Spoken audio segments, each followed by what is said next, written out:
Hey guys, I'm coming at you with real life situation, real life video of an update. I am going to do a tank update soon just to kind of show you what's going on in there. But one of my adult fish got sick, but that fish has been sick for a long time, along with another bumblebee platy that I brought home. So the two bumblebee platies that I had for the last couple of months, they're both gone now. Now, I did previously tell you guys about the platy fry and how I had 7 of them. When I first got I didn't buy the fish. One of my fish had babies, and this was her, I believe, her 3rd batch of fry. And I was able to collect 7 of them. Now, I will link the initial video down below of my reaction to finding them. It was in my water change video that I did. I probably kind of covered up a little bit in that footage, but I'll link that video down below from this one if you haven't seen that one already. And I initially found a few, and then I had 7 in total. Now, I just recently told you guys that one of them passed away, and it had no visible signs of disease. The only thing that I noticed is that it was at the bottom of the little breeding tank, and that it was like kind of barely swimming. It was just like kind of like it was hovering or floating, if you will. And it was kind of like palish in the head area. Like it was kind of like, it had like a whitish kind of color, like a milky whitish kind of color or whatever. But I just kind of chalked that up to it, you know, the fish gaining its colors, because when they were first born, they didn't really have any color. They were like really pale. I mean, they were orange. You could tell that they were gonna be orange, but it wasn't a vivid bright orange that they are now. And so within about 24 hours, I noticed that the fish was kind of hovering. The fish didn't have any clamped fins. That's kind of the first thing that I looked for. I looked for any other visible signs of disease that I know of, and it didn't look sick. I looked to see if it had some type of like dropsy or some kind of stomach blow or float, or if it was constipated or anything. I looked to see if it had any ammonia poisoning or anything like that. I checked the cycling to my tank. It just kind of seemed to be fine. Yeah, I'm showing you my bucket, my dirty fish bucket here, but I'm gonna show you why you're seeing this dirty fish bucket in just a moment. So please bear with me. I know it's nasty. I need to clean it out, but it is for, you know, aquarium water, the dirty one that's coming out. So don't worry. I know this is clearly very gross, but this is really what does happen in the hobby. It does happen for fresh water, and it does happen for salt water as well. So I'm just giving you this video because I want you to be aware of these things if you're not already. Try to get a quarantine tank is my best tip, which I am going to do. It's kind of a part of a project that's coming up for me, and I'll probably show you the setup and everything for that. Once I get situated with that, I will show you guys a setup for it. So I know now that it's definitely really good to have a quarantine tank, because even though your fish look very healthy and they don't show you any signs of disease, it takes a while for disease or symptoms to show up in fish, 2 or more weeks at a time. These fish, as of today, are going to be 5 weeks tomorrow. And the previous fish, number 6, passed at 4 weeks. So it passed at 4 months. And it just, the next day, it just died. They didn't look like they had any respiratory issue, like they were gasping for air or anything. And I just don't know what it could be. I know that all fried don't live. You know, they don't live to see adulthood, and I get it and I understand.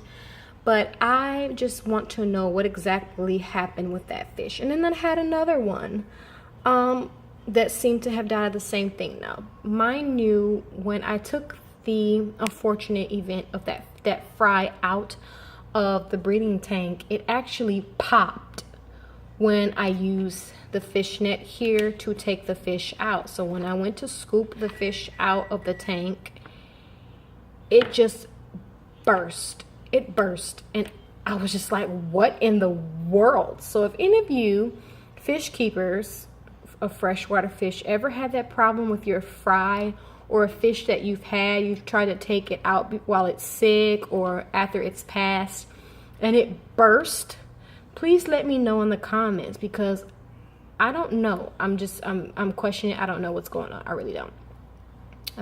I'm flabbergasted. Now, what I'm going to show you here, you probably, if you have good vision and good eyes, you'll probably have seen what I have in here. This is my recent discovery. You probably can't really see that well. But if you can see that little orange speck there, that is number 7. Number 7 has passed. And I know this is graphic, you guys. I know that this is just not something that you want to see. I'm just very sad. I'm hurt because I do all I can for my fish. I love my animals, all the animals that I've ever had in my lifetime. I am very, very saddened by this here. This is very hurtful to me. I don't know. I want help from my fish community. If you can really just kind of guide me. I have gone through every symptom that I can think of. I've done my research, and I just have not found anything of just why a fry would just die like this. This is the second one. Now, you know, I'm not usually into doing this, but clearly, like, looking at this fry, I don't see any visible signs of disease. I don't know if you can. I can try to get the camera to focus here for you. Where you could just see, like, I don't see anything. I really don't. I don't know if the camera's gonna focus for you guys so you can see. But it just passed. I don't know, maybe if it was a deficiency of some sort, or if it was a genetics thing. But the mother of these fry, she's very, very, very healthy. Like, she is completely healthy. She is in full color. She swims where she's a good swimmer. She eats. Sometimes she gets aggressive with everybody, but the mother of these fish in full spectrum of health.